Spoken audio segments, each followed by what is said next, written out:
Ibihe byiza kubateze amatwi ibiganiro byacu ni amakuru agezweho muri taransiferi hano mu Rwanda mu ikipe ya Rayon Sport ndetse na ekipe ya APR. Kuri ubu ngubu tugiye kuba twababwira abakinnyi bagiye kuba bajya mu ikipe ya APR ndetse n'abagiye kujya mu ikipe ya Rayon Sport bavuye mu ikipe ya APR. Njyewe tugiye kuba twabana muri iki kiganiro ni Theogene Kwizera, nizere ko wakanze subscribe ubundi bwo tukaba twaba bacuti kuri iyi channel yacu izajya icishwaho amakuru meza cyane ya ekipe ya Rayon Sport ndetse na ekipe ya APR. Nizere ko uri buze kuba wagira icyumweru cyiza, umunsi ugire umunsi mwiza cyane, gatanu kuri gatanu.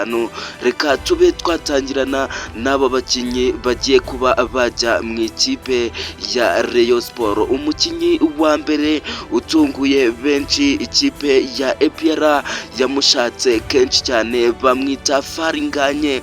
Uyu Faringanye baravuga ko agomba gusimbura uyu mugabo Djibril Ouattara wamaze kuba yasezera ikipe ya APR. Ni mu gihe ikipe ya APR yamaze kuba yavuga ko uyu mukinnyi agira agasuzuguro gakomeye cyane, yagiye mu gihugu cya Burkina Faso adasabye agahushya.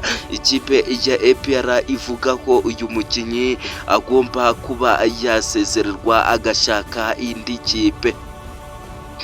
Undi mukinnyi ikipe ya APR iri gushaka bamwita Richard akayifasha gukina hagati mu kibuga. Uyu mukinnyi Richard agomba kujya mu ikipe ya APR byanze bikunze, kuko bashyizeho akayabo k'amafaranga menshi cyane agera kuri miliyoni 30 zose z'amanyarwanda kugira ngo abashe kuba yasinyira ikipe ya APR, ndetse akaba azahabwa ibindi bintu azifuza mu ikipe ya APR. Ndetse n'uyu mukinnyi bita Tony Toga nubwo tutaba mubwiye. Uyu mukinnyi bamwita Djibril Ouattara uri kuvugwa mu ikipe ya Rayon Sport bikomeye cyane.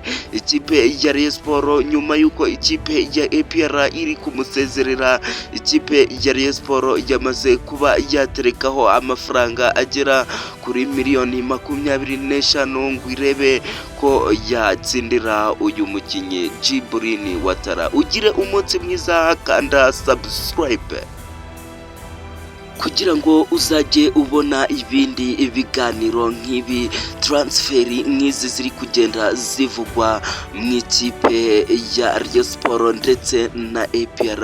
Ugire icyumweru cyiza kandi subscribe ibe hafi cyane.